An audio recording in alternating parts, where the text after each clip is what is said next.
Deja de suplicar por dinero. Esas fueron las palabras que mi hija Martina dijo en voz alta, frente a toda la familia, mientras yo sostenía mi taza de café con las manos temblorosas. Es vergonzoso, agregó, mirando a los demás como si buscara aprobación. Y la consiguió. Todos asintieron con la cabeza. Mi yerno Mariano sonrió con desprecio. Mis nietas Camila y Cecilia bajaron la vista, avergonzadas de mí, no de ella. Yo estaba sentada en la punta de la mesa, en el lugar donde antes se sentaba mi difunto esposo, en la casa que yo misma pagué durante 30 años. Y ahora era la mendiga. La que pedía.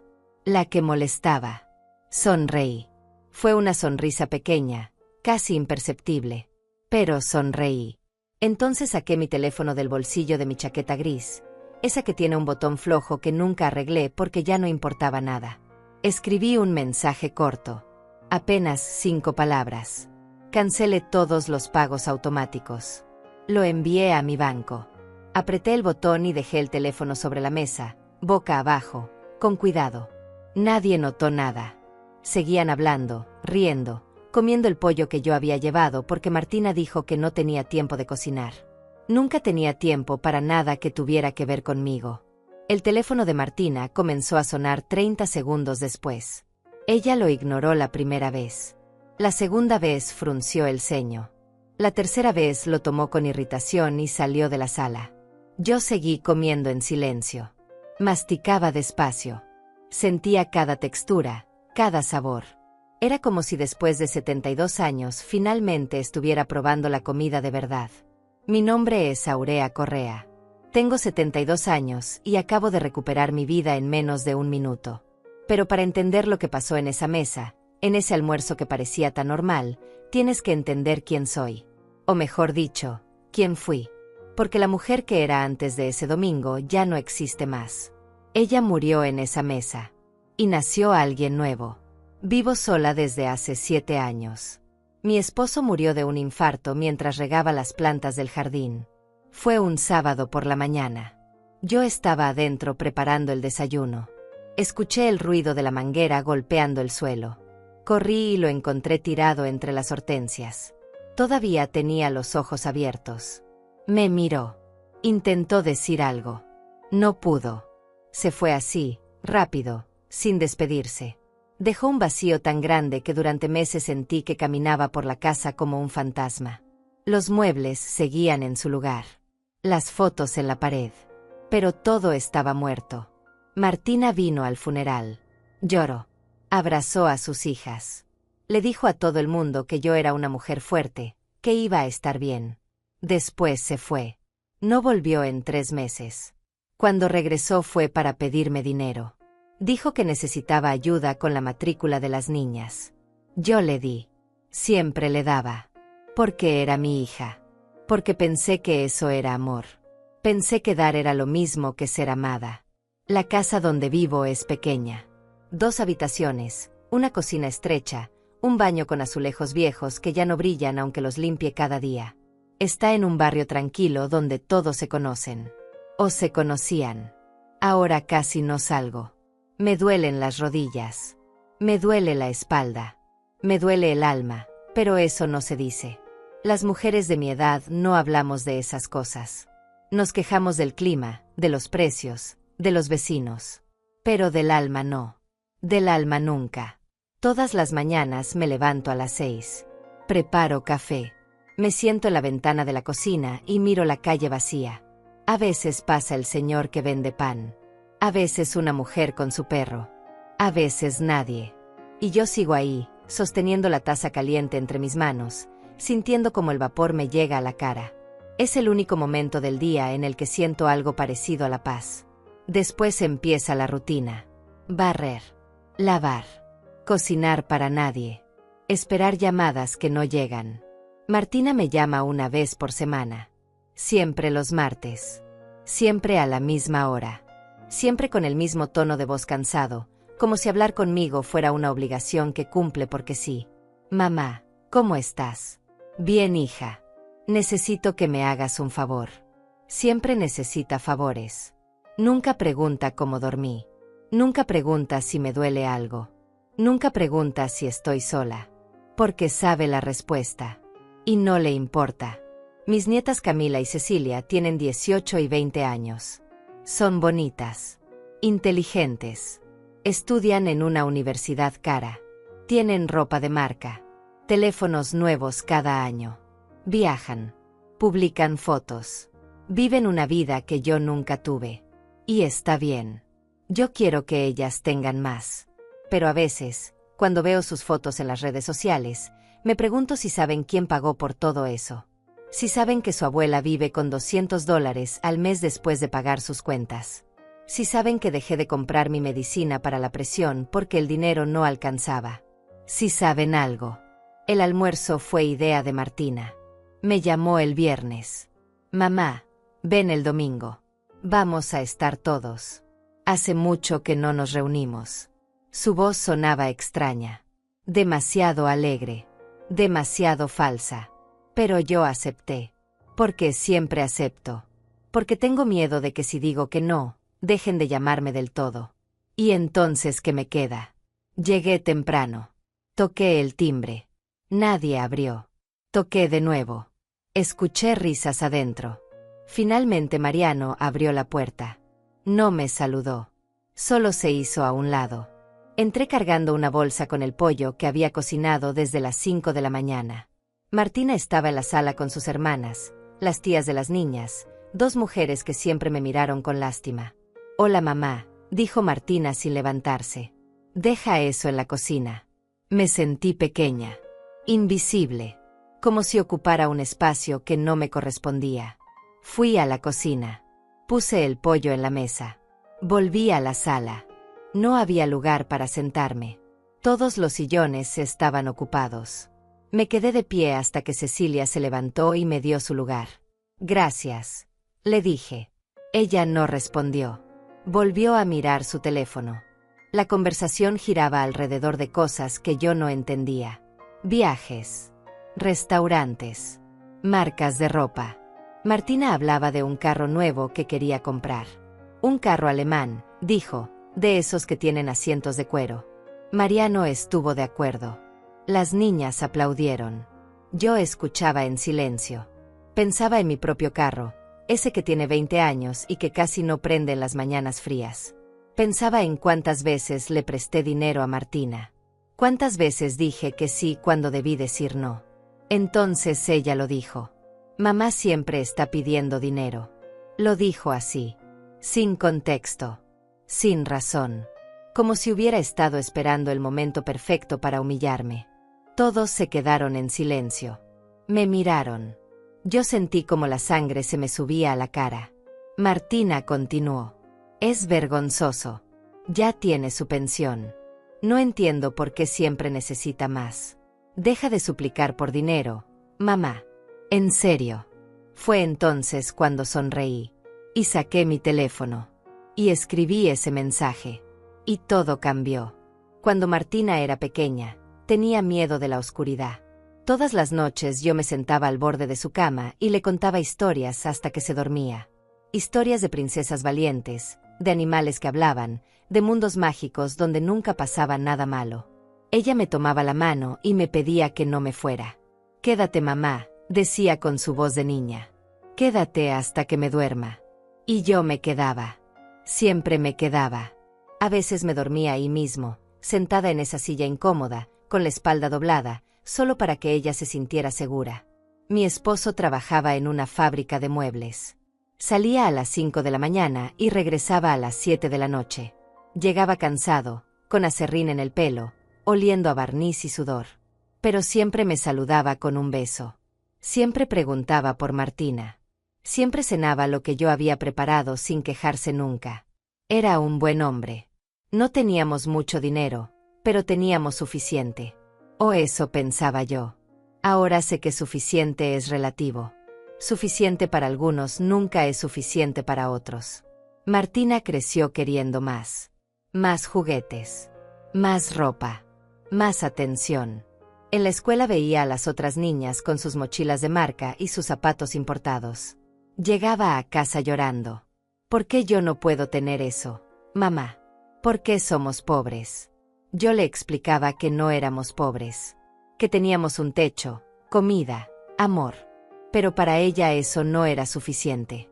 El amor no se puede mostrar en Instagram. El amor no impresiona a nadie. Cuando tenía 15 años me pidió un teléfono nuevo. Uno de esos que acababan de salir, que costaban más de lo que mi esposo ganaba en un mes. Le dije que no. Fue la primera vez que le negué algo importante. Se encerró en su cuarto durante 3 días. No comió. No habló. Solo salía para ir al baño. Yo golpeaba su puerta y le rogaba que saliera. Mi esposo me decía que la dejara, que estaba manipulando. Pero yo no podía. No podía soportar sentir que mi hija me odiaba. Al 4.º día vendí mi anillo de compromiso. Era lo único de valor que tenía. Un anillo de oro blanco con un diamante pequeño que mi esposo me había dado 20 años atrás. Lo llevé a una joyería del centro. El hombre detrás del mostrador lo examinó con un lente especial. Me ofreció $200. Yo sabía que valía más. Pero necesitaba el dinero rápido. Acepté. Compré el teléfono. Se lo di a Martina. Ella lo tomó sin mirarme a los ojos. Gracias, dijo. Nada más. No preguntó cómo lo había conseguido. No le importó. Esa noche mi esposo notó que el anillo no estaba en mi dedo. Aurea, ¿qué hiciste? Su voz no era de enojo. Era de tristeza. Una tristeza profunda que me partió el corazón más que cualquier grito. Yo le expliqué. Él no dijo nada. Solo me abrazó. Y en ese abrazo yo sentí todo lo que había perdido. No solo el anillo. Algo más grande. Algo que nunca pude recuperar. Los años pasaron y Martina se convirtió en una mujer hermosa. Estudió administración en una universidad pública. Conoció a Mariano en una fiesta. Él venía de una familia con dinero. No mucho, pero más que nosotros. Usaba relojes caros. Conducía un carro del año. Hablaba con ese tono de superioridad que tienen las personas que nunca han pasado hambre. Cuando Martina me lo presentó, yo supe que había problemas. Pero callé, porque ya había aprendido que mi opinión no importaba. Se casaron cuando ella tenía 23 años. La boda fue cara. Demasiado cara. Martina quería un vestido importado. Quería flores blancas específicas que solo crecían en otro país. Quería una fiesta con 200 invitados. Mi esposo y yo pagamos la mitad. Pedimos un préstamo que tardamos 5 años en pagar. Trabajé limpiando casas los fines de semana para ayudar con los pagos. Mis rodillas empezaron a dolerme en esa época. Pero no importaba. Era la boda de mi hija. Su día especial. El día de la boda Martina estaba radiante. Yo la ayudé a ponerse el vestido. Le acomodé el velo. Le dije que se veía hermosa. Ella me miró por el espejo y sonrió. Pero era una sonrisa extraña. Como si estuviera mirando a través de mí. Como si yo fuera solo una herramienta útil para ese momento. Después de la ceremonia hubo fotos. Muchas fotos. En ninguna aparecí yo. Martina dijo que quería fotos solo con gente joven. Que las fotos con los padres eran anticuadas. Mi esposo y yo nos quedamos sentados en una mesa del fondo, comiendo en silencio, mientras todos bailaban. 3 años después nacieron las gemelas. Camila y Cecilia. 2 bebés idénticas con ojos grandes y pelo oscuro. Yo ofrecí mudarme con ellos para ayudar. Martina dijo que no. Que ya tenía quien la ayudara. Una niñera que le costaba $600 al mes. Yo me preguntaba de dónde sacaba ese dinero. Mariano trabajaba en ventas, pero su sueldo no era tan alto. Después entendí. Tarjetas de crédito. Préstamos. Una vida construida sobre deudas que se acumulaban como nubes oscuras antes de una tormenta. Las visité en el hospital el día que nacieron. Llevé ropa que había tejido durante meses. Pequeños suéteres rosados con botones de madera. Gorros suaves. Cobijas delicadas. Martina los miró y dijo gracias sin mucho entusiasmo. Después los puso en una bolsa y nunca los usó. Meses más tarde los vi en una venta de garaje que hizo. Los estaba vendiendo a $2 cada uno. No dije nada. Me fui a casa y lloré hasta que me dolió el pecho. Mi esposo murió cuando las gemelas tenían 5 años. Fue tan repentino que no hubo tiempo de prepararse. Un día estaba ahí. Al día siguiente no. Martina vino al funeral con un vestido negro elegante. Lloró durante la ceremonia. Después del entierro volvió a su vida. Yo me quedé sola en esa casa que de repente parecía enorme y vacía. Los primeros meses fueron terribles. Me despertaba en las noches pensando que escuchaba su voz. Buscaba su olor en la ropa que todavía colgaba en el closet. Preparaba café para dos por costumbre. Martina me llamó 3 meses después del funeral. Mamá, necesito hablar contigo. Fui a su casa. Pensé que finalmente íbamos a hablar de él. De cómo me sentía. De cómo era vivir sola. Pero no. Me sentó en la sala y me explicó que tenía problemas de dinero. Que las tarjetas de crédito estaban al límite. Que el banco la estaba presionando. Que necesitaba ayuda. ¿Cuánto? Le pregunté. $10,000, dijo sin pestañear. Yo no tenía $10,000. Tenía la casa. Tenía la pensión de mi esposo que apenas había empezado a recibir. Tenía algunos ahorros que habíamos guardado para emergencias. Le dije que no podía darle esa cantidad. Ella se enojó. Me dijo que era egoísta. Que ella era mi única hija. Que papá hubiera querido que la ayudara. Usó su memoria como un arma. Y funcionó. Vendí el carro de mi esposo. Un carro viejo pero que funcionaba bien. Lo vendí por $8,000. Le di ese dinero a Martina. Ella lo tomó y prometió que me lo devolvería. Nunca lo hizo. 6 meses después volvió a pedir más. Y yo volví a dar. Porque pensé que eso era lo que hacían las buenas madres. Pensé que si seguía dando, ella eventualmente me vería. Me valoraría. Me amaría de vuelta. Pero no pasó.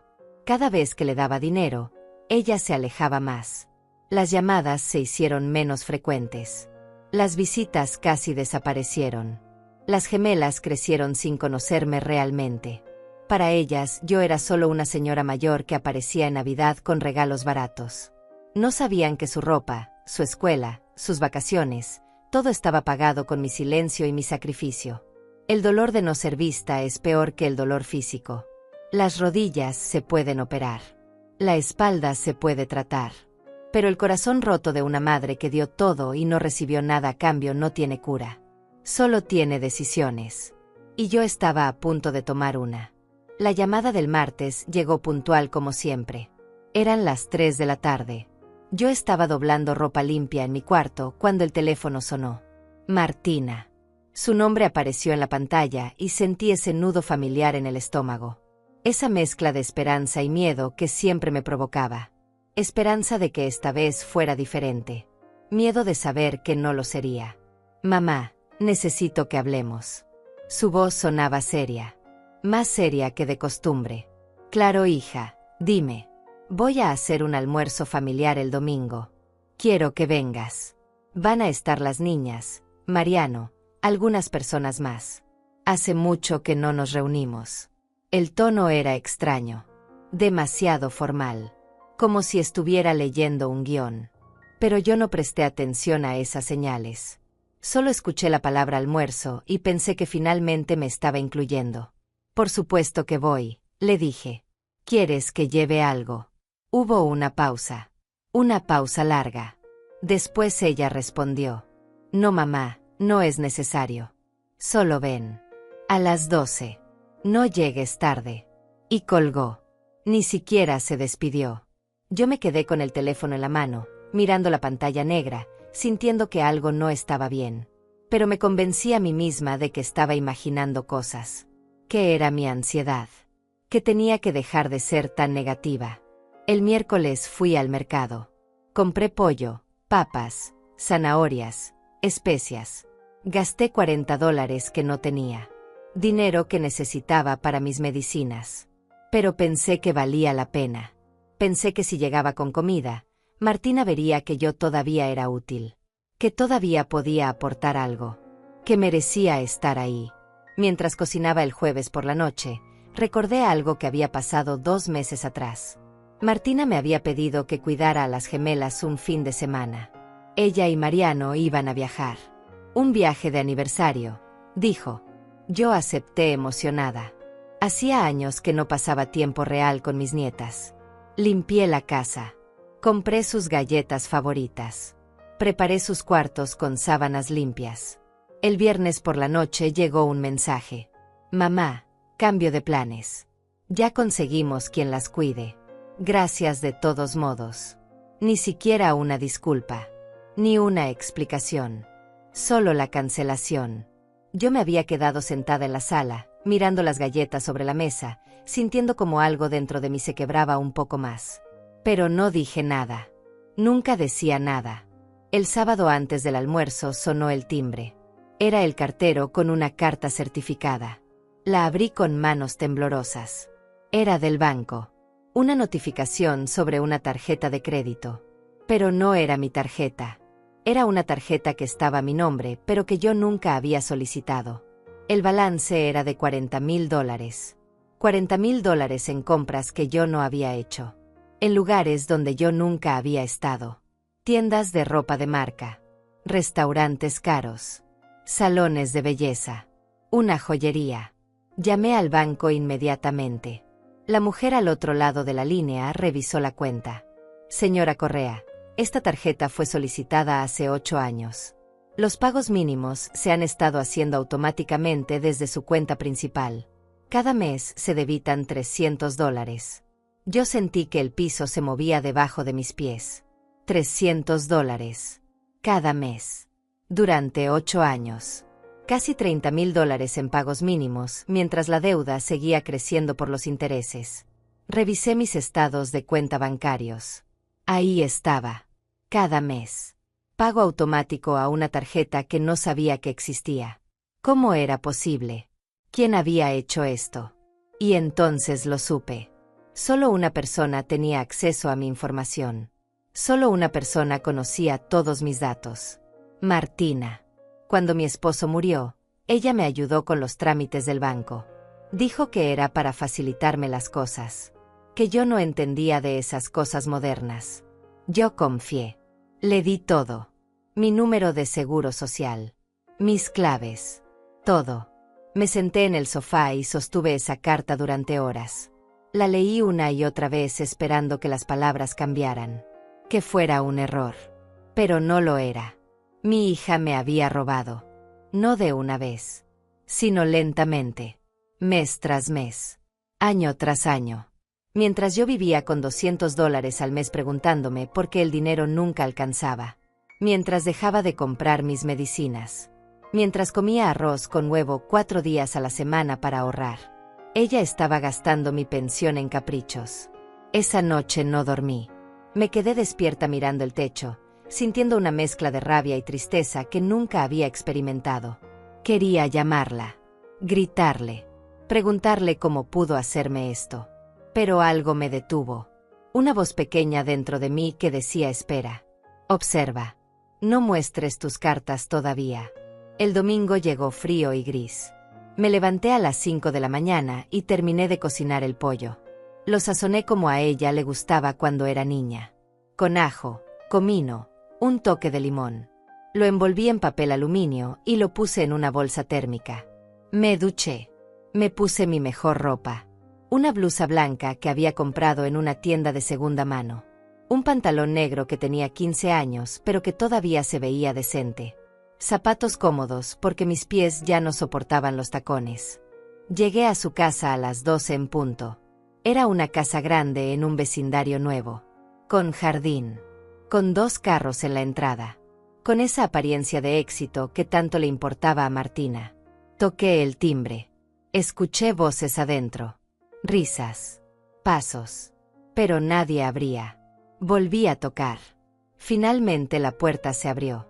Mariano estaba ahí con una copa de vino en la mano. No sonrió. Solo se hizo a un lado.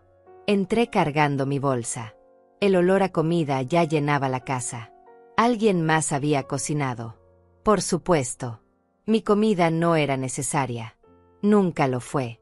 Era solo una excusa. Una prueba. Fui a la cocina y dejé la bolsa sobre la mesa. Había bandejas con comida cara. Carnes importadas. Ensaladas gourmet. Postres de una pastelería francesa. Y ahí estaba mi pollo humilde envuelto en papel aluminio. Fuera de lugar. Como yo. Volví a la sala. Todos estaban ahí. Martina con un vestido que costaba más que mi renta. Las gemelas con sus teléfonos nuevos. Dos mujeres que no conocía pero que me miraron de arriba abajo con ese juicio silencioso que no necesita palabras. Mariano volvió a sentarse sin ofrecerme nada de tomar. Nadie se levantó a saludarme. «Hola mamá», dijo Martina desde el sofá. «Siéntate donde puedas. Donde puedas». No había lugar. Todos los asientos estaban ocupados. Me quedé de pie sintiéndome como una intrusa en la casa de mi propia hija. Finalmente Cecilia se levantó y me dio su lugar. No me miró. No dijo nada. Solo se fue a sentar al suelo con su hermana. Yo me senté en el borde del sofá, con la espalda recta, las manos sobre las rodillas, esperando que alguien me hablara. La conversación fluía alrededor mío como si yo fuera invisible. Hablaban de un viaje a Europa que estaban planeando. De un carro nuevo que Mariano quería comprar. De una cartera que Martina había visto y que costaba $2.000. $2.000 por una cartera. Yo pensé en mi bolso viejo con el cierre roto que arreglé con un alfiler. Pensé en los $40.000 de deuda. Pensé en todo lo que había perdido. Y entonces Martina lo dijo. Mamá siempre está pidiendo dinero. Las palabras cayeron como piedras en un estanque silencioso. Todos dejaron de hablar. Me miraron. Yo sentí como mi corazón se aceleraba. ¿Qué dijiste?, pregunté con voz baja. Ella se acomodó en su asiento y me miró directamente a los ojos. Lo que oíste. Siempre estás pidiendo dinero. Es vergonzoso, mamá. Ya tienes tu pensión. Deja de suplicar. Fue en ese momento cuando todo se volvió claro. No era un almuerzo familiar. Era una emboscada. Una humillación pública planeada. Todos lo sabían. Todos estaban ahí para presenciarlo. Para reírse. Para hacerme sentir pequeña. Para que yo entendiera mi lugar. Y mi lugar no era con ellos. Sonreí. Saqué mi teléfono. Y escribí esas 5 palabras que cambiarían todo. El silencio después de sus palabras fue denso como el aire antes de una tormenta. Todos me miraban esperando una reacción. Esperando que yo me quebrara. Que llorara. Que me disculpara. Que rogara. Pero yo solo sonreí. Fue una sonrisa pequeña, tranquila, que salió de un lugar dentro de mí que ni siquiera sabía que existía. Un lugar donde el dolor se había convertido en algo diferente. En claridad.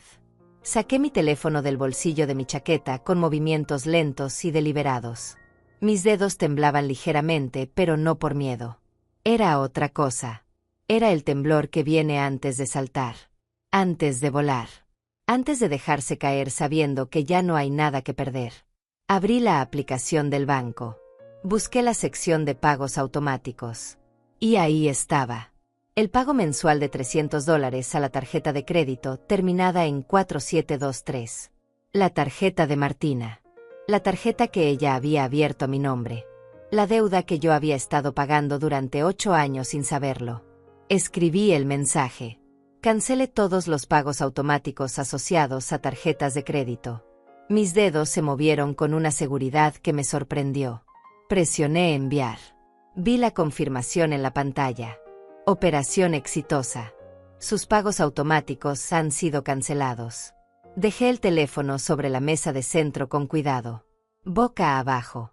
Como si fuera solo otro objeto sin importancia. Como si no acabara de detonar una bomba. Martina seguía hablando. Había encontrado su ritmo. Estaba disfrutando su momento. Miren, yo entiendo que es difícil ser vieja y estar sola. Pero mamá tiene que entender que nosotros también tenemos nuestras vidas. Nuestros gastos. No podemos estar sosteniendo a alguien que debería poder mantenerse sola. Las 2 mujeres que no conocía asintieron. Una de ellas hasta murmuró algo sobre la responsabilidad personal. Mariano tomó un trago de su vino y sonrió. Yo seguía sentada en el borde del sofá. Mis manos descansaban sobre mis rodillas. Podía sentir la textura áspera de mi pantalón bajo las palmas. Podía escuchar el tic-tac del reloj en la pared. Podía oler el perfume caro de Martina mezclado con el vino y la comida. Todos mis sentidos estaban agudizados. Era como si después de años de vivir dormida, finalmente estuviera despertando. El teléfono de Martina vibró sobre la mesa. Ella lo miró. Frunció el ceño. Siguió hablando. Además, las niñas están creciendo. Van a necesitar un carro pronto. Las dos. No puedo estar preocupándome por los problemas de mamá cuando tengo que pensar en el futuro de mis hijas. El teléfono vibró otra vez. Y otra vez. Martina lo tomó con irritación y miró la pantalla. Su expresión cambió. Solo un poco. Un destello de confusión cruzó su rostro. «Disculpen un momento», dijo levantándose. Salió hacia el pasillo. Yo me quedé ahí sentada. Nadie me hablaba. Las dos mujeres conversaban entre ellas en voz baja. Mariano revisaba su propio teléfono.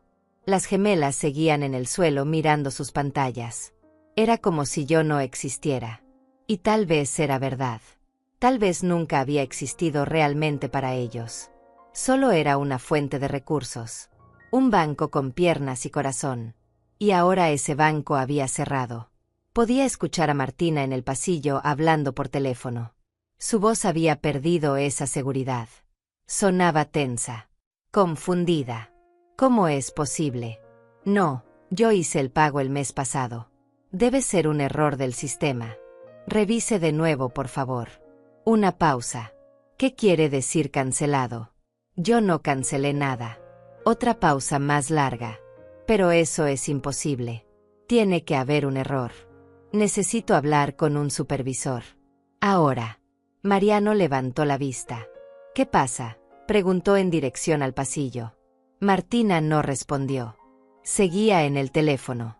Su voz subía de volumen. No me importa lo que diga el sistema. Alguien tiene que arreglar esto inmediatamente. Tengo pagos pendientes. Tengo cargos que vencen. Esto es inaceptable.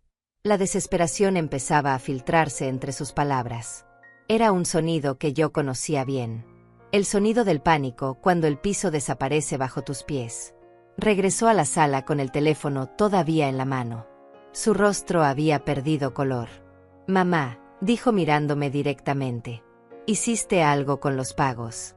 Todos se volvieron hacia mí. Yo sostuve su mirada. No dije nada. Martina dio un paso hacia mí. Mamá, el banco dice que cancelaste los pagos automáticos. ¿Por qué harías eso? Necesito que llames ahora mismo y los reactives. Ahora. Levanté mi teléfono de la mesa con calma. Lo miré como si fuera la primera vez que lo veía. Después miré a Martina. ¿Cuál tarjeta?, pregunté. Mi voz salió tranquila. Casi suave. Ella parpadeó. ¿Qué?, pregunté. ¿Cuál tarjeta? Porque yo no tengo tarjetas de crédito. Nunca he tenido una. No puedo pagar una. Vivo con $200 al mes después de pagar mis cuentas básicas. Así que no entiendo de qué tarjeta hablas. El silencio que siguió fue diferente. Ya no era el silencio de la humillación. Era el silencio del descubrimiento. Mariano miraba a Martina con el ceño fruncido.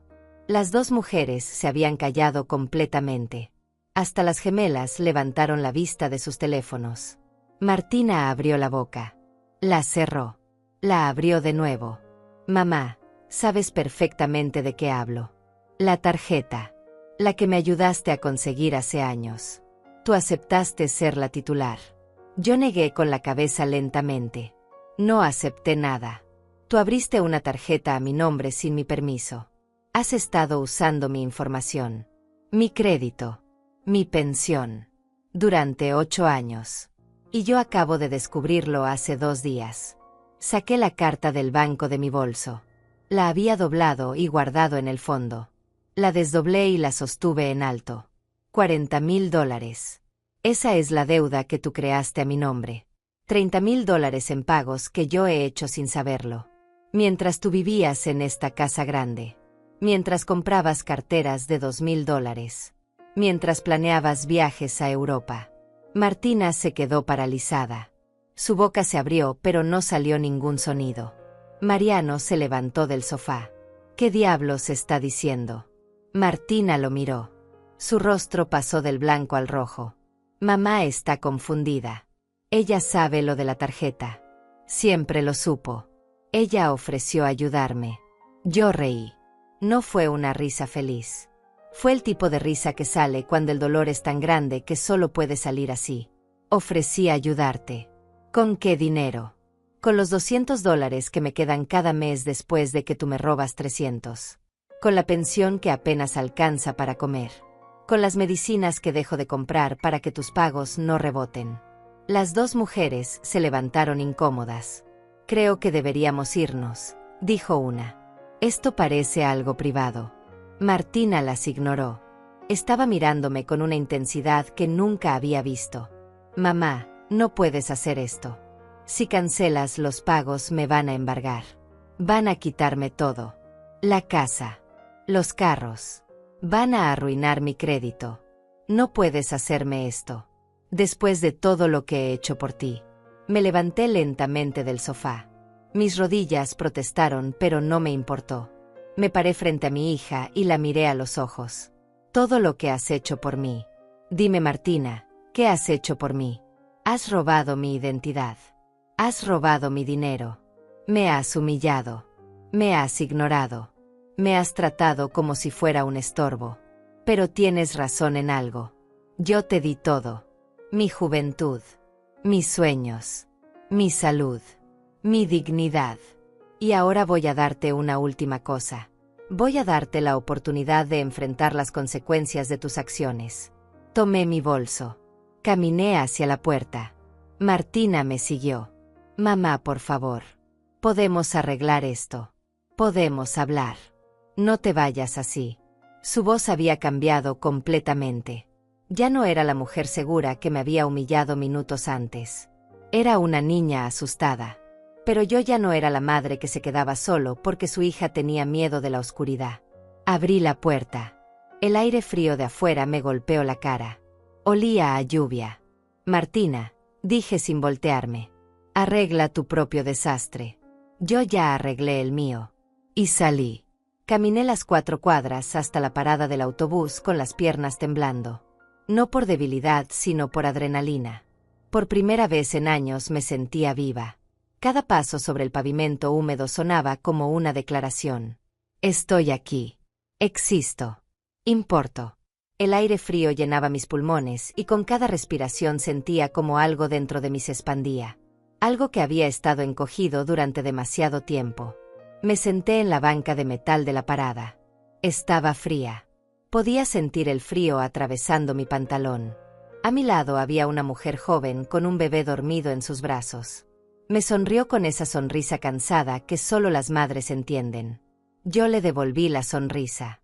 Por un momento pensé en decirle algo. En advertirle. No des todo. No te pierdas a ti misma. Pero callé. Cada una tiene que aprender sus propias lecciones. Cada una tiene que encontrar su propio límite. El autobús llegó 20 minutos después. Me senté en un asiento junto a la ventana. Mientras el autobús avanzaba por las calles, saqué mi teléfono. Tenía 17 llamadas perdidas de Martina. 23 mensajes. No los abrí. No todavía. Necesitaba pensar. Necesitaba planear. Porque cancelar los pagos era solo el primer paso. Ahora venía lo difícil. Protegerme. Asegurarme de que esto no se volviera en mi contra. Llegué a mi casa cuando el sol empezaba a esconderse. La casa estaba fría y oscura como siempre. Prendí las luces. Me preparé un té. Me senté en la mesa de la cocina con la carta del banco frente a mí. Necesitaba ayuda. Ayuda legal. Ayuda de alguien que entendiera de estas cosas. Pero los abogados costaban dinero que yo no tenía. Pensé en llamar a algún servicio gratuito, pero era domingo. Todo estaba cerrado. Entonces recordé algo. Alguien. Marcos Fajardo. Un nombre que no había pensado en años. Marcos vivía en la casa de al lado cuando Martina era pequeña. Era un niño tímido con lentes gruesos y rodillas raspadas. Su madre trabajaba 3 empleos. Su padre los había abandonado. A veces el niño llegaba a mi puerta con hambre. Yo le daba de comer. Le ayudaba con la tarea. Le compraba útiles escolares cuando su madre no podía. Nunca pedí nada a cambio. Era solo lo correcto.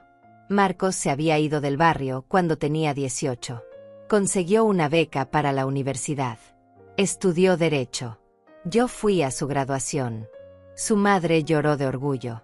Marcos me abrazó y me dijo que nunca olvidaría lo que había hecho por él. Después perdimos contacto. La vida pasó.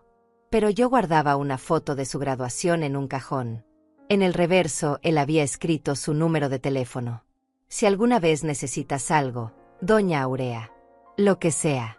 Fui a mi cuarto y busqué en el cajón de las cosas viejas. Fotos amarillentas.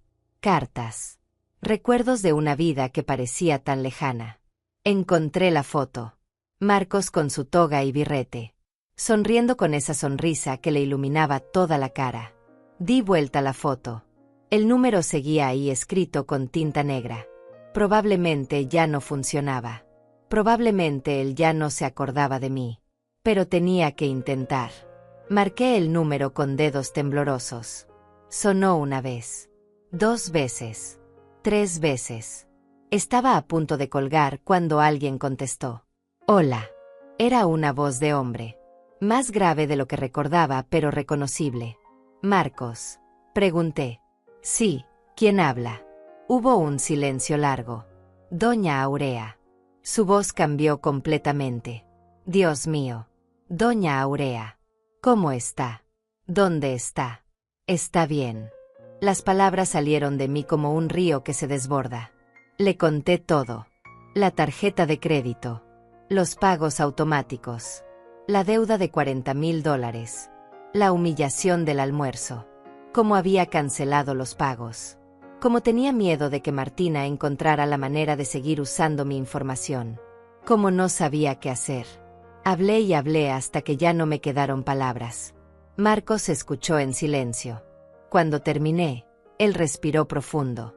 Doña Aurea, lo que le hicieron es fraude de identidad. Es un delito grave. Tenemos que actuar rápido. ¿Dónde vive ahora? Sigo en la misma casa, le dije.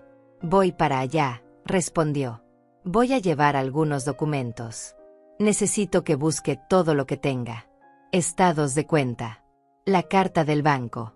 Cualquier cosa relacionada con esa tarjeta. Voy a ayudarla.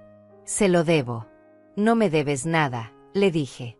Él se rió suavemente. Le debo todo. Llegó en menos de 1 hora. Cuando abrí la puerta casi no lo reconocí. Ya no era ese niño flaco con lentes gruesos. Era un hombre alto con traje oscuro y maletín de cuero. Pero cuando sonrió vi al mismo niño que comía galletas en mi cocina mientras yo le ayudaba con las matemáticas. Me abrazó. Un abrazo largo y sincero. Después entramos. Él se sentó en la mesa de la cocina y sacó una laptop y varios papeles de su maletín. Cuénteme todo de nuevo, dijo. Pero ahora despacio. Cada detalle importa. Yo le conté. Esta vez con más calma. Él tomaba notas. Hacía preguntas. Cuando descubrió la tarjeta. ¿Cómo cree que Martina obtuvo su información? Si alguna vez firmó algo. Si tiene acceso a su cuenta bancaria. Mientras hablábamos, mi teléfono no dejaba de sonar. Martina llamaba una y otra vez. Los mensajes seguían llegando. Mamá, por favor. Tenemos que hablar. No puedes hacerme esto. Piensa en las niñas. Marcos miró el teléfono. ¿Puedo ver los mensajes?, preguntó. Se los mostré. Él los leyó con atención. Después negó con la cabeza. Está tratando de manipularla. Es el patrón clásico. Primero negación. Después súplicas. Pronto vendrán las amenazas. Necesitamos documentar todo. Me enseñó cómo tomar capturas de pantalla de los mensajes. Cómo guardar los registros de llamadas. Cómo hacer una cronología de todo lo que había pasado. Trabajamos durante 3 horas. Cuando terminamos, teníamos un archivo completo. Pruebas. Fechas. Montos. Todo organizado y claro. Esto es suficiente para una demanda, dijo Marcos. Pero primero necesitamos proteger su información. Mañana a primera hora vamos al banco. Vamos a congelar todas sus cuentas. Vamos a cambiar todas sus claves. Vamos a asegurarnos de que ella no pueda acceder a nada más. Y después, pregunté. Después presentamos una denuncia formal por fraude. El banco tendrá que investigar. Con estas pruebas van a ver que usted es la víctima. La deuda se cancelará. Y Martina tendrá que enfrentar las consecuencias legales.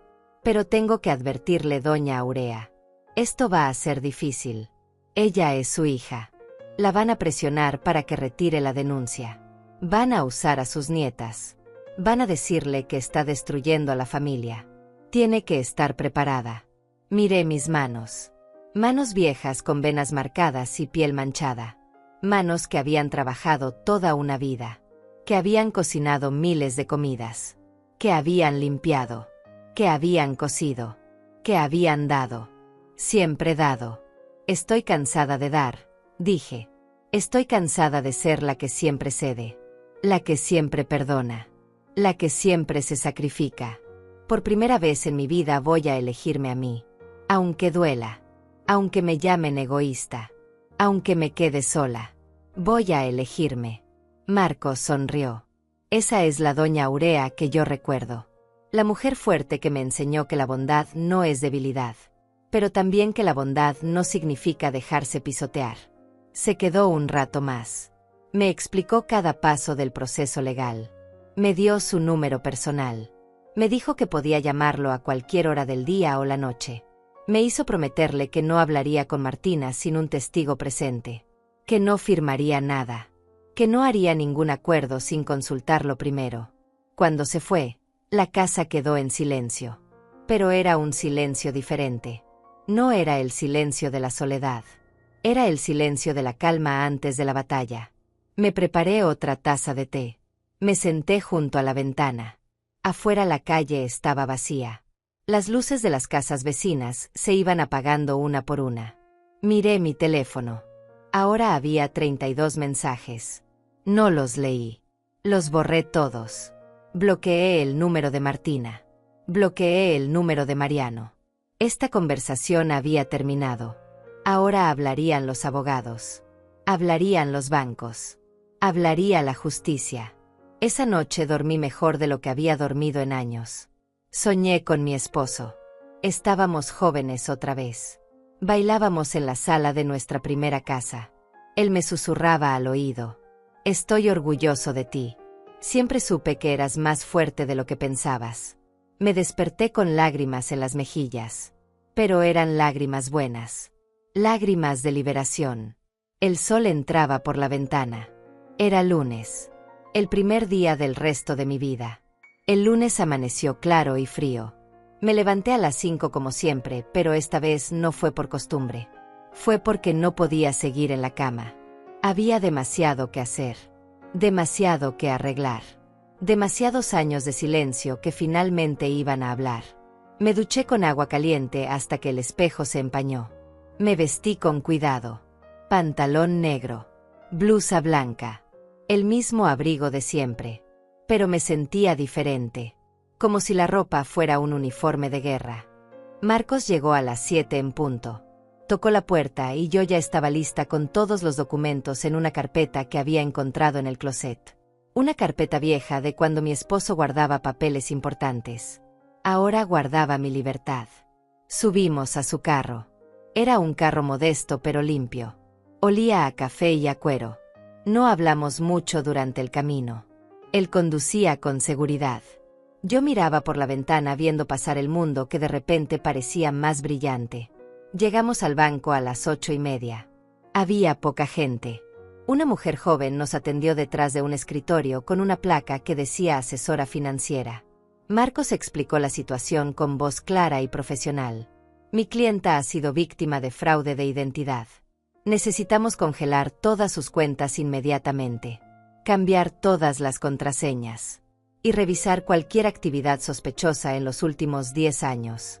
La mujer nos miró con una mezcla de preocupación y eficiencia. Pidió mi identificación. Revisó mi cuenta en su computadora. Sus dedos se movían rápido sobre el teclado. Después frunció el ceño. Señora Correa, Veo aquí que tiene una tarjeta de crédito con un balance de $40,300. Los pagos automáticos fueron cancelados ayer. Le expliqué que yo no había abierto esa tarjeta, que alguien había usado mi información sin mi permiso, que recién me había enterado hace 3 días. Ella asintió. Voy a iniciar una investigación de fraude. Esto puede tomar entre 30 y 60 días. Mientras tanto vamos a congelar la tarjeta. Nadie podrá hacer cargos adicionales. Y vamos a suspender los pagos hasta que se resuelva la investigación. Marcos intervino. Necesitamos que todo quede documentado. Queremos copias de todos los estados de cuenta de esa tarjeta desde que fue abierta. Queremos el registro de la solicitud original. Queremos saber qué documentos se usaron para abrirla. La mujer tomó notas. Todo esto lo va a recibir por correo en los próximos 10 días hábiles. También vamos a enviar una carta oficial declarando que la señora Correa es víctima de fraude y que la deuda está en disputa. Eso protegerá su puntaje de crédito. Sentí un alivio tan grande que casi me pongo a llorar ahí mismo. Pero me contuve. Todavía no era momento de llorar. Era momento de pelear. Salimos del banco 2 horas después. Habíamos cambiado todas mis contraseñas. Habíamos puesto alertas de fraude en mi crédito. Habíamos cerrado cuentas viejas que ni siquiera recordaba que existían. Marcos había tomado fotos de todo. Había pedido copias certificadas de cada documento. Estaba construyendo un caso tan sólido que nadie podría ignorarlo. Ahora viene lo difícil, dijo mientras caminábamos hacia el carro. Tenemos que ir a la policía a presentar una denuncia formal. Esto va a iniciar una investigación criminal. Martina podría enfrentar cargos de fraude. Podría ir a la cárcel. Es su hija. Tiene que estar absolutamente segura de que quiere hacer esto. No hay vuelta atrás. Me detuve en medio de la acera. La gente pasaba a nuestro alrededor. El sol calentaba mi cara. Cerré los ojos por un momento. Vi a Martina pequeña en mi cama con miedo de la oscuridad. Vi a Martina adolescente llorando porque no tenía el teléfono que quería. Vi a Martina adulta en su casa grande mirándome con desprecio. Vi todos los momentos, los buenos y los malos. Y entendí algo. El amor no significa proteger a alguien de las consecuencias de sus acciones. A veces el amor significa dejar que caigan para que puedan aprender a levantarse. Abrí los ojos. Estoy segura, le dije a Marcos. Vamos a la policía. Fuimos a la estación más cercana. Era un edificio gris con paredes gruesas y olor a café viejo. Nos sentamos en una sala de espera con sillas de plástico. Había otras personas ahí. Un hombre con un ojo morado. Una mujer joven llorando en silencio. Un anciano dormido con la boca abierta. Todos con sus propias tragedias. Todos esperando su turno para ser escuchados. Nos llamaron después de 40 minutos. Un oficial nos llevó a una oficina pequeña. Era joven. Quizás la edad de Martina. Se presentó como el oficial Jeremías Palma. Nos sentamos frente a su escritorio lleno de papeles y tazas de café vacías. Marcos explicó la situación de nuevo. El oficial escuchaba mientras tomaba notas en una computadora vieja que hacía ruido al escribir. Cuando Marcos terminó, el oficial me miró directamente. Señora Correa, entiende que está presentando una denuncia criminal contra su hija. Si la investigación confirma el fraude, ella enfrentará cargos. Esto aparecerá en su récord. Podría ir a prisión. ¿Está dispuesta a continuar? Sí, respondí. Mi voz salió más firme de lo que esperaba. Estoy dispuesta. El oficial asintió. Necesito que me cuente todo con sus propias palabras. Desde el principio. Y así lo hice. Le conté de la carta del banco. De los pagos automáticos que nunca autoricé. Del almuerzo donde me humillaron. De cómo descubrí que había estado pagando su deuda durante 8 años. Hablé durante casi 1 hora.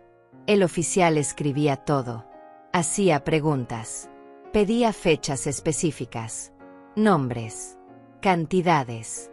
Cuando terminé me dio un formulario para firmar. Esta es su declaración oficial. Al firmar está confirmando que todo lo que dijo es verdad bajo pena de perjurio. Leí cada palabra antes de firmar. Marcos revisó el documento también. Cuando estuve lista tomé la pluma. Mi mano tembló solo un segundo. Después firmé con letra clara. Aurea Correa. Mi nombre. Mi vida. Mi verdad. El oficial me dio una copia de la denuncia. Vamos a contactar al banco para obtener los registros. Vamos a entrevistar a su hija. Le recomiendo que no hable con ella sin su abogado presente. Cualquier cosa que diga puede ser usada en la investigación. Entendido, dijo Marcos. Mi clienta no hará ningún contacto. Salimos de la estación de policía cerca del mediodía. El sol estaba alto y brillante. Marcos me llevó a almorzar a un pequeño restaurante. Yo no tenía hambre, pero él insistió. Tiene que comer, doña Aurea. Los próximos días van a ser intensos. Necesita mantener su fuerza. Pedimos sopa y pan. Yo comí lentamente. Cada cucharada me costaba trabajo. No por el sabor, sino porque mi estómago estaba hecho un nudo. Había cruzado un punto de no retorno. Mi hija me odiaba antes. Ahora me odiaría más. Pero por primera vez ese odio no me rompía. Porque finalmente me estaba eligiendo a mí misma. Después del almuerzo, Marcos me llevó a su oficina. Era un espacio pequeño en un edificio viejo. Había pilas de expedientes en todas partes. Una foto de su madre en la pared. Un título enmarcado. Libros de leyes en estantes improvisados. Se sentó detrás de su escritorio y abrió su laptop. Ahora necesitamos prepararnos para lo que viene. Martina va a contratar un abogado. Van a intentar negociar. Van a ofrecer pagarte algo para que retires la denuncia. No acepte nada sin consultarme primero. También necesitamos pensar en su seguridad, continuó. Sé que suena extremo, pero he visto casos donde los familiares se ponen violentos cuando enfrentan consecuencias legales. ¿Tiene algún lugar donde pueda quedarse por unos días? Pensé en mi casa vacía, en mis vecinos que apenas me saludaban. No tenía a nadie. No tengo a dónde ir, admití. Marcos asintió. Puede quedarse en la casa de mi madre por ahora. Ella vive sola desde que yo me mudé. Le encantaría la compañía. Y yo me quedaría más tranquilo sabiendo que no está sola. No quiero causar molestias, dije. Él se rió. Doña Aurea, usted nunca podría causar molestias. Además, se lo debo. Insisto. Acepté porque realmente no tenía otra opción. Y porque la idea de pasar otra noche sola en esa casa me aterraba. No tenía miedo de Martina físicamente. Tenía miedo del silencio. Del peso de lo que había hecho. De la soledad que vendría después. Esa tarde Marcos me llevó a su casa para empacar algunas cosas. Entré con cuidado como si la casa ya no fuera mía. Empaqué ropa en una bolsa vieja. Tomé mis medicinas. Mi cepillo de dientes. Una foto de mi esposo. Miré alrededor de la casa donde había vivido tanto tiempo. Cada rincón tenía una memoria. Pero también tenía dolor. Tal vez era tiempo de dejar ir. De empezar de nuevo. Mientras cerraba la bolsa escuché un carro afuera. Miré por la ventana. Era el carro de Martina. Ella se bajó rápido y caminó hacia la puerta. Marcos la vio también. Quédese aquí, me dijo. Yo me encargo. Salió a interceptarla antes de que llegara a la puerta. Yo me quedé adentro viendo a través de la ventana. Martina hablaba rápido, gesticulando con las manos. Marcos negaba con la cabeza. Su postura era firme. Profesional. Después de unos minutos Martina gritó algo y regresó a su carro. Se fue con las llantas chillando contra el pavimento. Marcos regresó adentro. Intentó exigir hablar con usted. Le dije que toda comunicación tiene que pasar por mí. No se puso contenta. Vamos a irnos ahora antes de que regrese. Subimos a su carro. Mientras nos alejábamos vi mi casa haciéndose pequeña en el espejo. No sabía cuándo volvería. O si volvería. Pero en ese momento no importaba. Estaba viva. Estaba luchando. Y eso era suficiente. La casa de la madre de Marcos era pequeña y acogedora. Olía a canela y a limpio. Ella me recibió con un abrazo largo. Doña Aurea, qué alegría tenerla aquí. Marcos me contó todo. Usted quédese el tiempo que necesite. Esta es su casa. Se llamaba Ivana y tenía mi edad. Recordaba perfectamente todos los días que yo había alimentado a su hijo. Todas las veces que lo había ayudado con la tarea. Nunca olvidé su bondad, me dijo con lágrimas en los ojos. Ahora es mi turno de cuidarla. Me instalé en un cuarto pequeño con una cama suave y cortinas blancas. Había una foto de Marcos niño sobre la mesita de noche. Deshice mi bolsa. Colgué mi ropa en el pequeño closet. Me senté en la cama y por primera vez en días dejé que las lágrimas salieran. Lloré por todo lo que había perdido. Por la hija que creí tener y que nunca existió. Por los años desperdiciados esperando amor que nunca llegó. Lloré hasta que ya no me quedaron lágrimas. Después me lavé la cara y salí del cuarto. Ya había llorado suficiente. Ahora tocaba pelear. Los siguientes 3 días fueron intensos. Marcos me llamaba cada mañana con actualizaciones. El banco había confirmado que la tarjeta fue abierta con documentos falsificados usando mi información. Martina había firmado la solicitud con mi nombre. Había una copia de mi identificación que ella había tomado sin mi permiso años atrás. Las pruebas eran contundentes. No había manera de negar lo que había hecho. El miércoles Marcos recibió una llamada del abogado de Martina. Un hombre con voz grave que hablaba con ese tono condescendiente de quien está acostumbrado a ganar. Mi clienta está dispuesta a llegar a un acuerdo. Está dispuesta a pagar la deuda en su totalidad si la señora Correa retira todos los cargos. Marcos puso el teléfono en altavoz para que yo escuchara. Le respondió con voz tranquila pero firme. Mi clienta no está interesada en ningún acuerdo. Su hija cometió un delito. Hay consecuencias. Los acuerdos se terminaron. El abogado intentó otra táctica. Entiende que esto va a destruir a una familia. Hay niños involucrados. Nietas que van a sufrir por esto. La señora Correa realmente quiere hacer eso. Marcos me miró. Yo asentí. Él continuó. Las nietas van a estar bien. Lo que no está bien es que una madre abuse de su hija mayor de esta manera durante años. La conversación es esta. Vemos esto en corte o su clienta acepta un acuerdo de culpabilidad con servicio comunitario y restitución. Pero los cargos no se retiran. Hubo un silencio largo del otro lado. Después el abogado colgó. Marcos sonrió. Está asustado. Sabe que no tienen caso. Van a volver. Probablemente con una oferta mejor. Pero no importa lo que ofrezcan. No ceda, doña Aurea. Esto no es sobre dinero. Es sobre justicia. Yo sabía que tenía razón. Pero también sabía que cada día que pasaba me alejaba más de mis nietas. De cualquier posibilidad de tener una familia. Pero una familia construida sobre abuso y mentiras no era una familia. Era una prisión. El jueves llegó un paquete certificado a la casa de Ivana. Era del banco. Adentro había todos los estados de cuenta de la tarjeta desde que fue abierta. 8 años de transacciones. Marcos y yo los revisamos uno por uno en la mesa del comedor. Restaurantes caros. Tiendas de ropa de marca. Salones de belleza. Un viaje a Cancún. Otro a Miami. Muebles. Electrónicos. Joyas. Miles y miles de dólares gastados en lujos mientras yo comía arroz con huevo y dejaba de comprar mis medicinas. Había una transacción que me partió el corazón. Hace 3 años. Un cargo por $2,500 en una joyería. La fecha era el día de mi cumpleaños. Ese año Martina no me llamó. No me visitó. No me felicitó. Yo pasé el día sola llorando. Y ella estaba en una joyería comprando algo caro con mi dinero. En mi cumpleaños. Marcos vio mi cara. Lo siento, doña Aurea, dijo suavemente. Yo negué con la cabeza. No lo sientas. Esto es exactamente lo que necesitaba ver. Para recordar por qué estoy haciendo esto. El viernes el abogado de Martina llamó de nuevo. Esta vez su tono era diferente. Menos arrogante. Más desesperado. Mi clienta está dispuesta a admitir responsabilidad. Está dispuesta a entrar en un programa de restitución.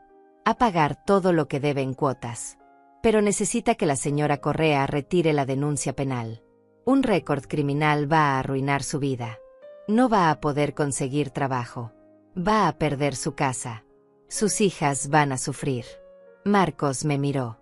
Yo respiré profundo. Dígale a su clienta, hablé directamente hacia el teléfono, que tuvo 8 años para pensar en las consecuencias. Tuvo 8 años para decir la verdad, para pedir perdón, para dejar de robarme. En lugar de eso me humilló públicamente. Me llamó mendiga. Me trató como basura. Ahora va a enfrentar lo que viene.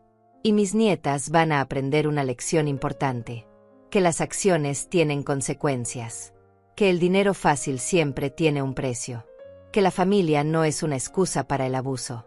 Se hizo un silencio. Después el abogado suspiró. Entiendo. Vamos a prepararnos para ir a corte entonces. Y colgó. Marcos cerró su laptop. Lo hizo muy bien, doña Aurea. Sé que no fue fácil. No fue fácil. Pero fue necesario. Esa noche no pude dormir. Me quedé despierta mirando el techo pensando en todo lo que había perdido y todo lo que estaba ganando. Estaba perdiendo una hija que nunca realmente tuve. Pero estaba ganando algo más valioso.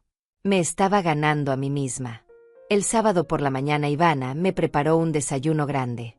Huevos, frijoles, tortillas calientes, café fuerte. Come, me dijo. Necesitas energía. Hoy va a ser un día difícil. No entendí a qué se refería hasta que escuché el timbre. Ivana fue a abrir. Escuché voces. Voces que reconocí. Martina. Mariano. Las gemelas. Habían venido. Todos ellos. Marcos había llegado temprano esa mañana para revisar unos papeles. Se paró inmediatamente y fue hacia la puerta. Yo lo seguí. Ahí estaban. En el pequeño jardín de entrada. Martina se veía terrible. Ojos hinchados. Pelos sin lavar.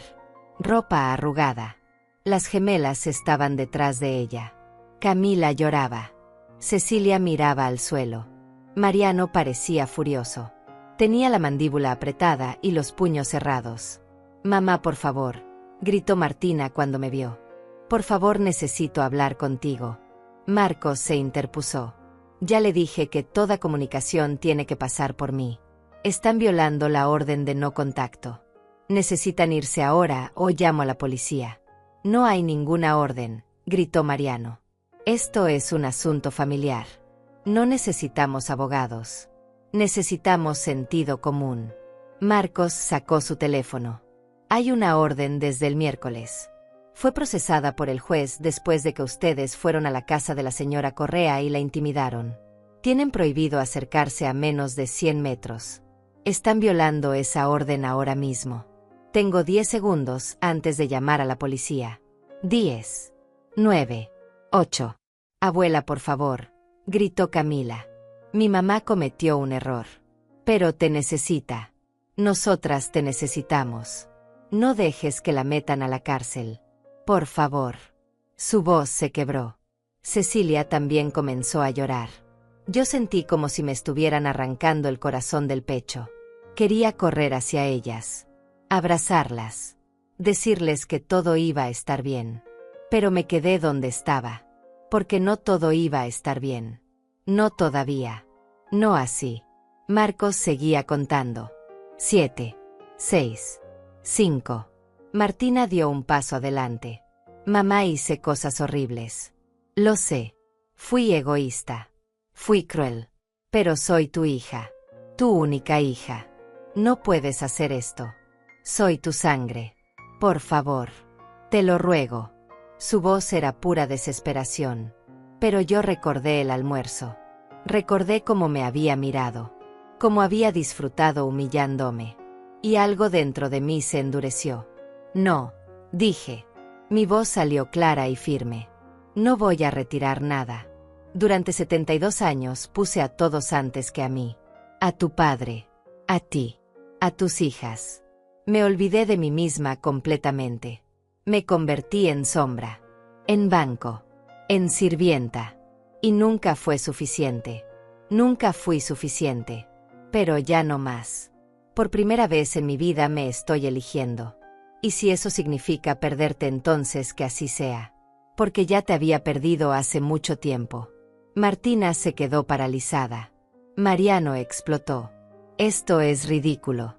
Eres una vieja amargada que está destruyendo a su propia familia por orgullo. Marcos levantó el teléfono. 3, 2.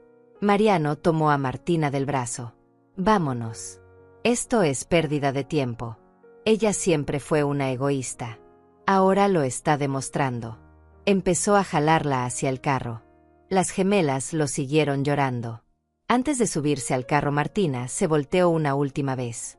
Esto no se va a quedar así, mamá. Voy a luchar. Voy a contratar al mejor abogado. Voy a demostrar que tú me autorizaste todo.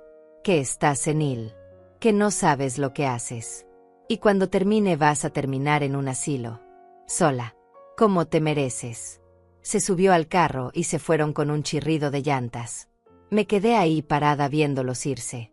Las piernas me temblaban. Ivana me puso una mano en el hombro. Ven. Siéntate. Entramos. Me senté en el sofá. Marcos se sentó a mi lado. Lo hizo increíble, doña Aurea. Sé que fue durísimo. Pero mantuvo su posición. Eso es lo más importante. Yo asentí. Pero por dentro me sentía vacía. Había ganado una batalla. Pero sentía como si hubiera perdido algo más grande. Algo que nunca podría recuperar. La audiencia fue programada para un martes gris de marzo. Habían pasado 6 semanas desde aquel domingo que cambió todo. 6 semanas de noches sin dormir. De segundas opiniones sobre mi decisión. De momentos donde casi llamaba a Martina para decirle que todo estaba bien. Pero Marcos siempre estaba ahí. Recordándome. Mostrándome los estados de cuenta. Las transacciones. Las mentiras documentadas en papel. Llegamos temprano al juzgado. Era un edificio viejo con pasillos largos y olor a documentos antiguos. Marcos llevaba su mejor traje. Yo llevaba un vestido sencillo que Ivana me había prestado. Nos sentamos en una banca de madera a esperar. Podía escuchar mi propio corazón latiendo en mis oídos. Cada paso en el pasillo me hacía saltar. Cada vez que se abría una puerta pensaba que era ella. Y entonces llegó. Martina entró con su abogado. Un hombre alto con traje caro y maletín de cuero. Ella se veía diferente. Más delgada. Más pálida. Llevaba un traje oscuro y poco maquillaje. Su abogado probablemente le había dicho que se vistiera humilde. Que pareciera arrepentida. Nuestras miradas se cruzaron por un segundo. En sus ojos vi algo que nunca había visto antes. Miedo real. Después miró hacia otro lado. Nos llamaron a entrar. La sala era pequeña. El juez era un hombre mayor con lentes gruesos y expresión seria. Nos sentamos en nuestros lugares. El fiscal presentó el caso. Fraude de identidad. Uso no autorizado de información personal. Deuda acumulada de $40,322. Pagos no autorizados por un total de $28,000 durante 8 años. Las cifras sonaban aún más grandes en voz alta. Aún más reales. El abogado de Martina habló. Argumentó que había sido un malentendido. Que mi hija había creído tener mi autorización. Que yo había estado involucrada en las decisiones financieras. Que sufría de problemas de memoria por mi edad avanzada. Mintió con tanta convicción que casi me hizo dudar de mi propia verdad. Casi. Entonces Marcos presentó las pruebas. Los documentos del banco mostrando que yo nunca firmé la solicitud. La carta original donde descubrí el fraude. Los registros de mis propios gastos mostrando que vivía con menos de $200 mensuales. Las transacciones de Martina en restaurantes donde gastaba esa cantidad en una sola comida. La cronología completa. Los mensajes después del almuerzo. Todo estaba ahí. Imposible de negar. El juez revisó cada documento en silencio. El único sonido era el papel moviéndose entre sus dedos. Después miró a Martina. Señora Correa, tiene algo que decir. Martina se levantó. Su abogado le había preparado un discurso. Se notaba. Su voz temblaba, pero las palabras sonaban ensayadas. Cometí errores. Tomé decisiones equivocadas. Pero nunca quise lastimar a mi madre. La amo. Soy su única hija. Mis hijas la necesitan.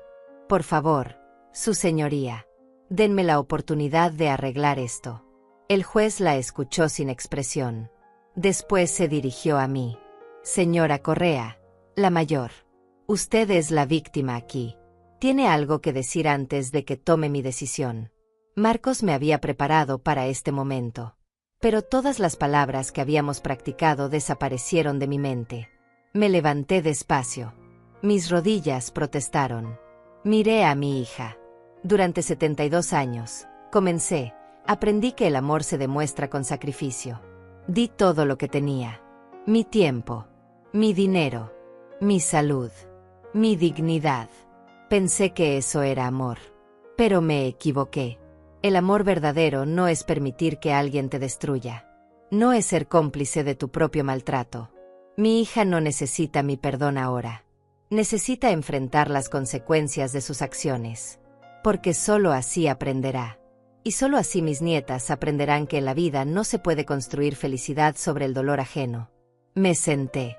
La sala estaba en completo silencio. El juez asintió lentamente. Después habló. El caso es claro. Hay fraude comprobado.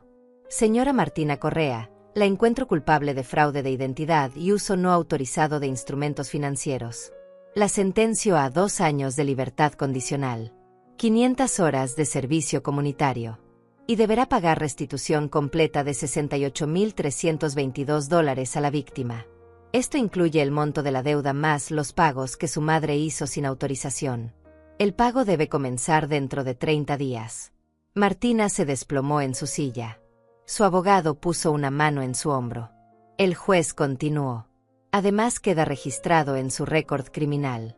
Cualquier violación de los términos de la libertad condicional resultará en prisión inmediata. Golpeó su martillo. Caso cerrado. Se levantó y salió de la sala. Marcos me abrazó. Lo logramos, susurró. Yo no sentí victoria.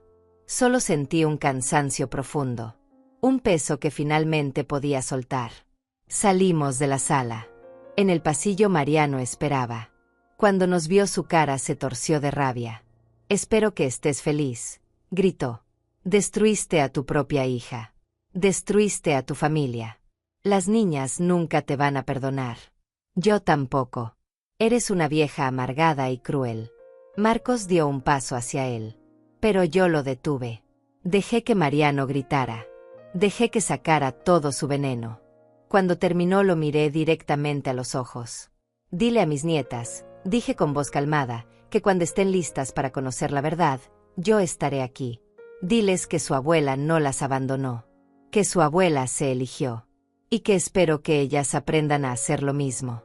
Después me di la vuelta y salimos. En las siguientes semanas, los efectos de la sentencia se hicieron visibles. Martina tuvo que vender su casa grande. Tuvo que vender uno de los carros. Tuvo que conseguir un trabajo real por primera vez en años. Empezó a hacer pagos pequeños de $200 mensuales. Tardaría años en pagar todo. Pero no era mi problema. Ya no. El banco canceló la deuda a mi nombre. Mi crédito fue restaurado. Recibí una carta oficial disculpándose por no haber detectado el fraude antes. Me ofrecieron servicios de monitoreo gratis de por vida. Acepté. Marcos me ayudó a abrir una nueva cuenta en un banco diferente. Esta vez solo yo tenía acceso. Solo yo conocía las claves. Una tarde sonó mi teléfono. Era un número desconocido. Contesté con precaución. Abuela, dijo una voz joven. Era Cecilia. Había encontrado mi nuevo número de alguna manera. No sé cómo. Abuela, necesito hablar contigo. Me dijeron cosas. Mamá me dijo cosas. Pero encontré los papeles de la corte. Vi los estados de cuenta. Vi todo lo que hizo. Lo siento. Lo siento mucho. No sabíamos. Su voz se quebró. Yo cerré los ojos. El perdón no llega fácil. Pero llega. Cuando estés lista, le dije, podemos hablar. Pero tiene que ser tu decisión. No porque tu mamá te mande. No porque sientas obligación. Porque realmente quieres conocer a tu abuela. La verdadera. No la que te contaron que era. Ella prometió llamar pronto. Colgamos. Era un comienzo pequeño. Pero era un comienzo. 3 meses después de la sentencia tomé una decisión. No iba a volver a esa casa. La casa donde había vivido tanto dolor. Donde cada rincón me recordaba lo que había perdido. Lo que había dado. Lo que nunca recibí de vuelta. Era momento de empezar de nuevo. Realmente de nuevo. Encontré un lugar pequeño al lado de un lago. Era apenas un apartamento de una habitación en un edificio viejo. Pero tenía una ventana grande que daba al agua. Podía ver el amanecer cada mañana. Podía escuchar el sonido de los pájaros. Podía respirar sin sentir que las paredes me aplastaban. La renta era de $400. Con mi pensión restaurada podía pagarla. Incluso me sobraba para vivir con dignidad. Marcos me ayudó con la mudanza. No había mucho que llevar. Dejé los muebles viejos. Las fotos que dolían demasiado mirar. Las cartas que guardaba de Martina cuando era niña. Todo se quedó atrás. Empaqué solo lo esencial. Mi ropa. Mis medicinas. La foto de mi esposo el día de nuestra boda. Eso era todo lo que necesitaba. El día que me instalé en mi nuevo hogar llovió. Una lluvia suave que limpiaba todo. Me senté junto a la ventana con una taza de té y miré el lago. Las gotas creaban círculos perfectos en el agua. Cada círculo se expandía y después desaparecía. Como las vidas. Como las decisiones. Como el dolor que finalmente se va. Cecilia cumplió su promesa. Me llamó 2 semanas después de aquella primera vez. Quedamos en vernos en un café cerca del lago. Llegué temprano. Nerviosa. No sabía qué esperar. Cuando ella entró casi no la reconocí. Ya no era la niña con el teléfono pegado a la mano. Era una mujer joven tratando de entender cosas demasiado complicadas para su edad. Nos sentamos frente a frente. Ella pidió café. Yo pedí té. Durante los primeros minutos ninguna habló. Después ella rompió el silencio. Vi todo, abuela. Los papeles de la corte. Los estados de cuenta del banco. Las transacciones. Mamá gastó tu dinero durante años. Y tú nunca dijiste nada. ¿Por qué? ¿Por qué no nos contaste? Porque pensé que el amor significaba aguantar en silencio. Le respondí. Pensé que si seguía dando eventualmente iba a ser suficiente. Eventualmente iba a ser vista. Valorada. Amada. Pero estaba equivocada. El amor no es sufrimiento. El amor no es sacrificio sin límites. El amor también es respeto. Es reciprocidad.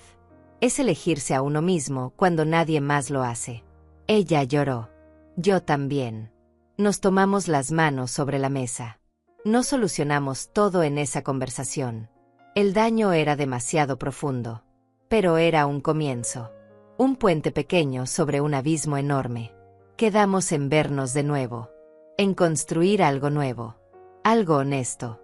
Algo real. Camila tardó más en acercarse. Pero eventualmente también lo hizo. Las visitas se volvieron regulares. No hablábamos de Martina. No todavía. Ese dolor era demasiado fresco. Pero hablábamos de otras cosas. De sus estudios. De sus sueños. De lo que querían hacer con sus vidas. Y yo las escuchaba. Realmente las escuchaba. No como la abuela que daba dinero. Sino como la mujer que había sobrevivido. Que había luchado. Que se había elegido. Empecé a hacer cosas que nunca había hecho. Me uní a un grupo de mujeres mayores que caminaban alrededor del lago cada mañana. Aprendí a tejer de nuevo. Algo que había abandonado años atrás porque no tenía tiempo. Porque siempre estaba resolviendo los problemas de otros. Ahora tenía todo el tiempo del mundo. Una tarde mientras tejía junto a la ventana recibí un sobre. No tenía remitente. Lo abrí con cuidado. Adentro había una carta escrita a mano. La letra era de Martina. Reconocí esa caligrafía que yo misma le había enseñado cuando tenía 6 años. Mamá, no espero que me perdones. No espero que me entiendas. Solo necesito que sepas que finalmente lo veo. Veo todo lo que hice. Todo lo que te quité. No solo dinero. Te quité dignidad. Respeto. Amor. Te traté como si no importaras. Y lo peor es que lo hice conscientemente. Lo disfruté. Disfruté sentirme superior. Disfruté tenerte bajo mi control. Estoy enferma, mamá. Lo sé ahora. La terapia me está ayudando a ver cosas que no quería ver. No te pido perdón. No lo merezco. Solo te pido que sepas que mis hijas están bien. Que están conociendo a la abuela que merecían siempre tener. Y eso me da paz. Aunque yo no la tenga. Martina. Leí la carta 3 veces. Después la guardé en un cajón. No estaba lista para perdonar. Tal vez nunca lo estaría. Pero había algo en esas palabras. Un reconocimiento. Un principio de verdad. Era más de lo que había tenido en 72 años. Los meses pasaron. El verano llegó con su calor y sus atardeceres largos. Cumplí 73 años. Mis nietas me hicieron una pequeña fiesta junto al lago. Trajeron pastel, velas, regalos hechos por ellas mismas. No eran cosas caras. Eran cosas con amor, con tiempo, con presencia. Soplé las velas y pedí un deseo. No pedí por Martina. No pedí por reconciliación.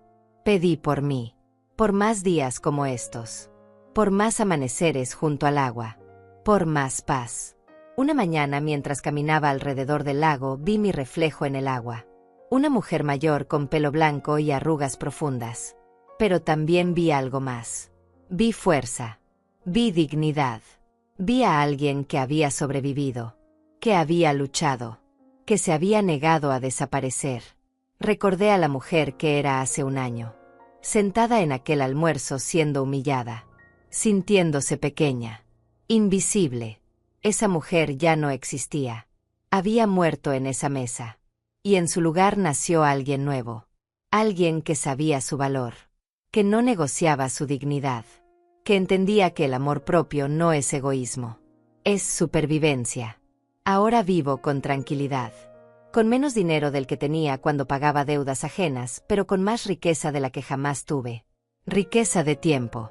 De paz. De elecciones propias. Cada mañana me despierto y decido cómo quiero vivir mi día. No hay llamadas exigiendo favores. No hay humillaciones escondidas detrás de palabras dulces. No hay cadenas disfrazadas de obligación familiar. A las mujeres que me escuchan quiero decirles algo. No esperen a tener 72 años para elegirse. No esperen a ser humilladas públicamente para decir basta. No esperen a perderlo todo para darse cuenta de que ustedes también importan. El amor familiar no es una excusa para el abuso. La sangre no justifica el maltrato. Y está bien alejarse de quien las lastima. Incluso si es su propia hija. Incluso si duele. Incluso si quedan solas.